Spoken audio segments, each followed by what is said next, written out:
The pressure valve releases in the Shire. A win for the Cronulla Sharks. You can hear the up going around Shark Park, and it moves them, as Dan said, back into the all-important top 8 on the NRL Live ladder. They move back up to 22 competition points. Craig Fitzgibbon said he saw the signs last week against the Storm and stuck solid, but I'm sure, gentlemen, and especially him in the coach's box in the final 10 minutes, he would have felt a great sense of relief when Nicho Hynes finished the way he started this game. Yeah, absolutely, Laura, especially when you look back to the first half and the opportunities that the Sharks didn't capitalise on.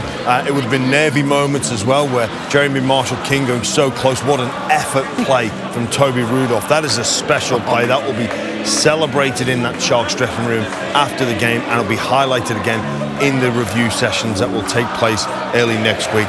But just such relief for the Sharks. We spoke before the game about the importance of Hynes and Brayley, and those two particular individuals in the spine were outstanding for the Sharks tonight. I think Dan summed it up when he said they passed the test. They did. They passed the test. They were the better side for 75 minutes of the game. There was only a 5-minute period there where the Dolphins really threatened off the back of Katoa and Herbie Farnworth and Jake Averillo.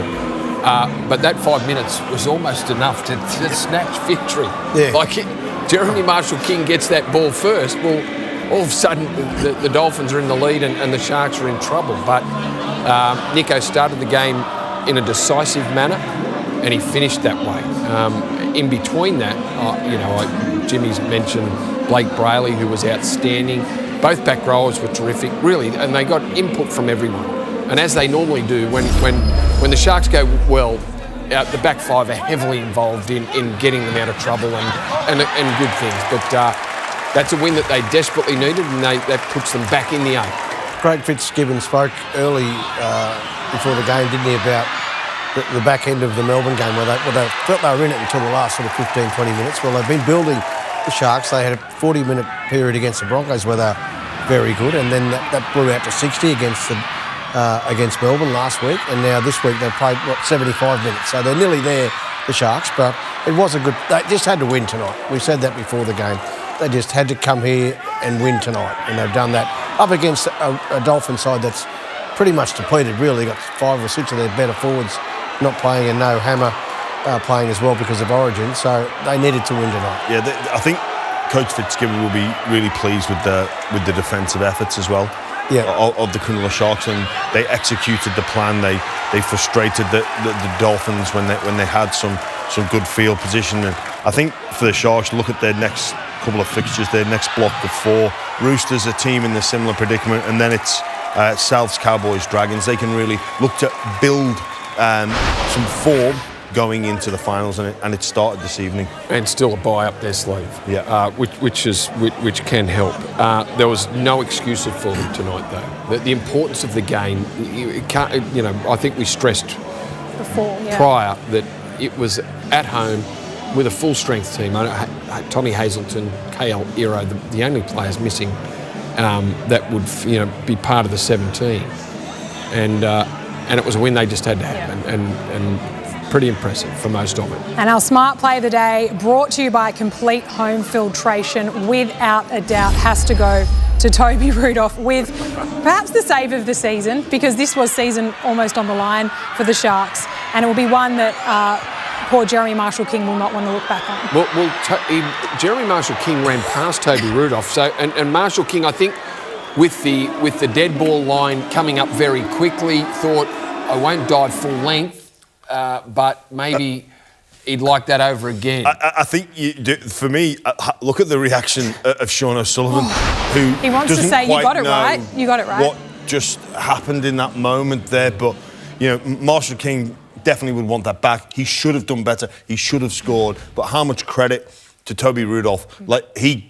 didn't give up on the cause. He chased down a lost cause. Because they were coming. And he's in the picture to make life difficult. Yeah. You make it easy for your opposition, or you make it hard. He chose to make it hard. It was a special play from Toby Rudolph. I'm not sure if he could have done much more there, Jerry Marshall-King.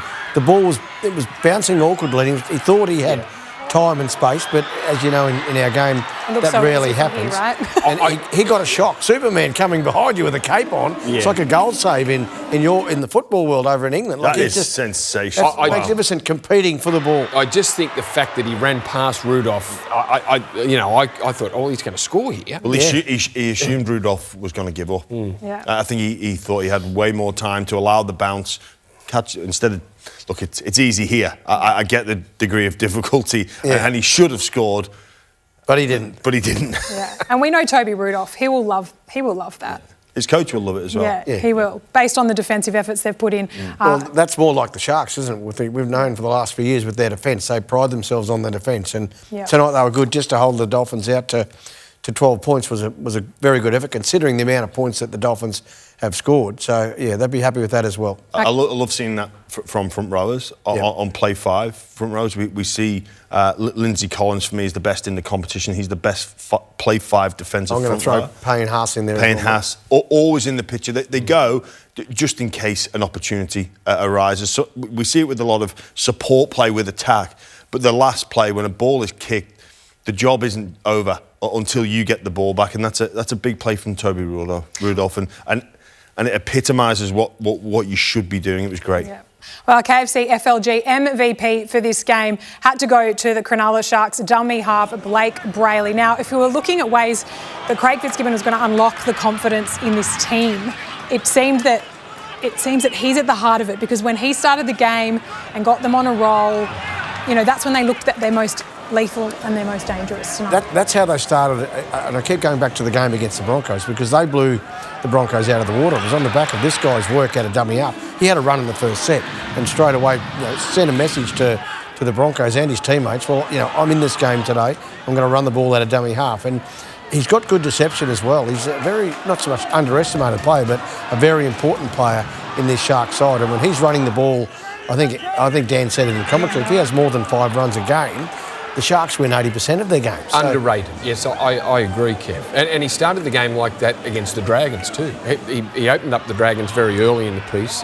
So he has been one of the Sharks players that has been playing up to what Craig Fitzgibbon wants from him.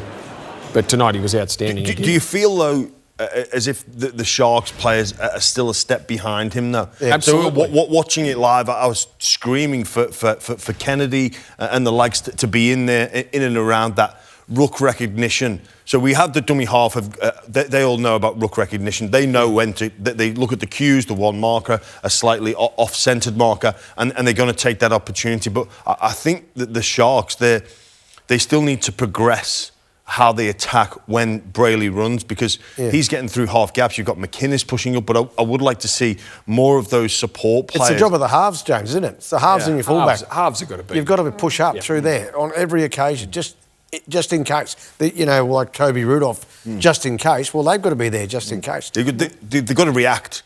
So Brayley reacts to the ruck, but the other players have got to, because they've had a lot of game time together. Yeah. You would imagine that would be something that would be in sync by now. And maybe that's what he's talking about with the balance of the team in the pre-game, which we weren't sure what he was talking about. That's what I translated it from the coach. All right, well, you talked about the halves. You said they need to get on the back of Brayley and do that a bit better. We knew Nicho Hynes coming into this game and Braden Trindle were both the guys that we wanted to see more from, particularly in this matchup with young gun Isaiah Katoa. How did Nicho stand up to the test tonight? Nicho was fantastic and started the game in such a positive manner. And when talking about Nicho prior to the game and what he's been like over the last month, that it's a hesitant, second-guessing Nicho Hynes. He wasn't that tonight. Yeah. Got himself involved in the game early, Kev, which you have to do. Yep. You've got to get yourself into the game physically. He did that.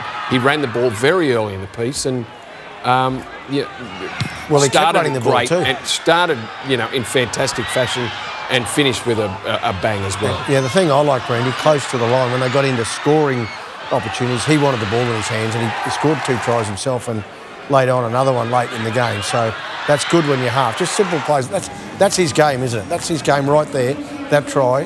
And the second one as well, good spotting.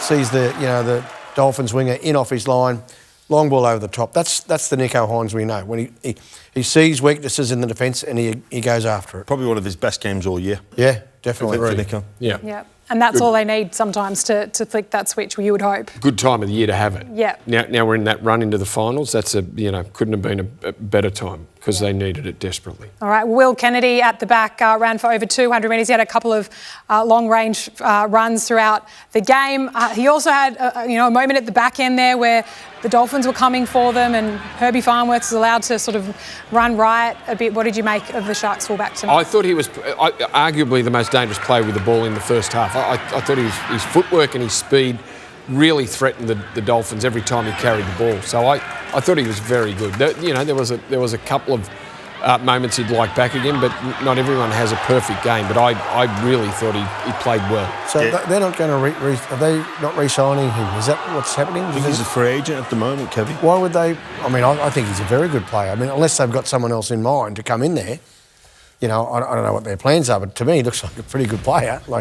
Very good player. Yep. I don't know, just puzzling. Yep. The run home, you touched on it for them. Obviously, this was the crucial one to turn the tide. The Roosters again next week at home for Cronulla. Rabbitohs in Gosford, Cowboys at home, Dragons away. But they play one team in the current top 8, the Sharks, the Bulldogs. That is the Bulldogs at the moment in the final round. They also have a bye up their sleeve. So this was the pressure cooker game. They just needed to bank these 2 competition points. Yeah, it was never going to be curtains if they didn't win tonight. Like it wasn't, well, let's put a line through them, that's it. Because the competition is that tight that, you go on a run and win 3 or 4 games and all of a sudden you can jump 4 or 5 spots. Yes. It was just the nature of the way they were playing that made it a pressure. Well, it was the big scores that were being put on them. It was the fact that they were playing against teams sometimes without or backing up Origin, had Origin players out or backing up after a game, and they were losing. So, look, it was never that's the end of the Sharks if they don't win tonight, but it was a pretty important game in terms of their confidence and, their focus for the run home. And just what it does to the group the following week.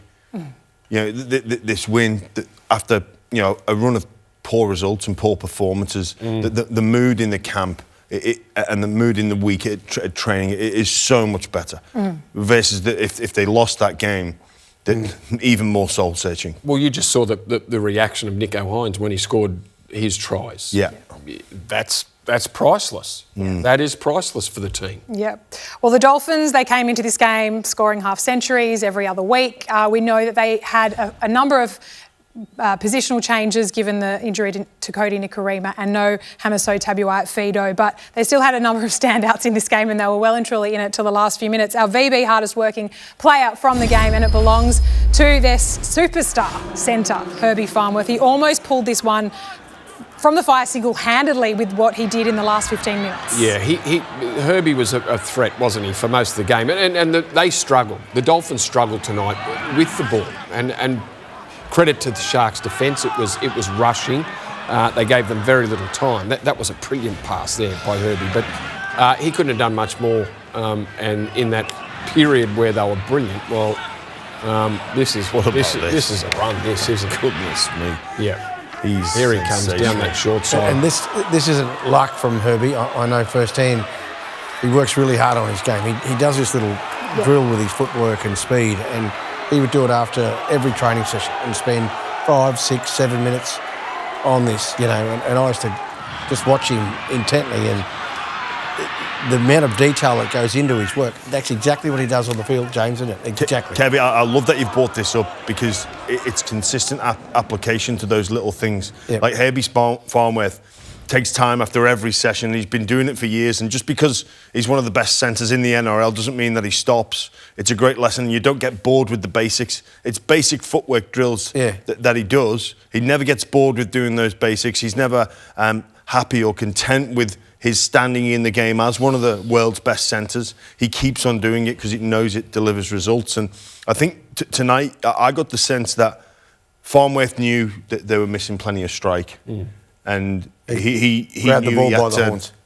I'll take some responsibility for this. And, that he almost sparked the miraculous comeback. Yeah, wasn't far off. No, we all thought at the time, oh no, surely not. Not another Friday night comeback. Managed to hang on. Yeah. So we were all interested to see how Isaiah Katoa would manage the team without his main man, Cody Nikorima. It's going to be this situation for the next 5 weeks to come. Him and Sean O'Sullivan, the new combination in the meantime, they did a great job. You guys have already mentioned it in really rushing on him and not giving him the time and space to do what he has done the last few weeks. Yeah, and that really affected their rhythm with the ball, and that made it hard for the outside men. But the Sharks deserve credit. And Isaiah it will be a battle for the Dolphins without Cody Nikorima. He does add so much. His footwork and his speed, have seen the Dolphins, cause sides endless trouble on the edges. And Katoa, it is just another learning process for Isaiah Katoa in his development he's still to the 21. player he is. Just over 50 games now, but that was a great little play again. He still had some really good touches and involvements today. Despite those usual combinations not being there for him, despite the fact that the Sharks came with a clear plan and strategy to shut him and that favourite play of his down. And I think we saw some adjusting on the run, which again is development of that elite top-level player that knows the opposition, the halfback there, knows the opposition come with a plan. Okay, I'm just going to stick at it, or no, I'm going to have the ability to adjust. It's communication. Flexible. It's brilliant. He was good tonight, Qatar. We've really talked at length in the pre-game about the forward depth that's being tested at the Dolphins. Now with no Cody for the next 5 weeks, they get the hammer back next week for the Cowboys game.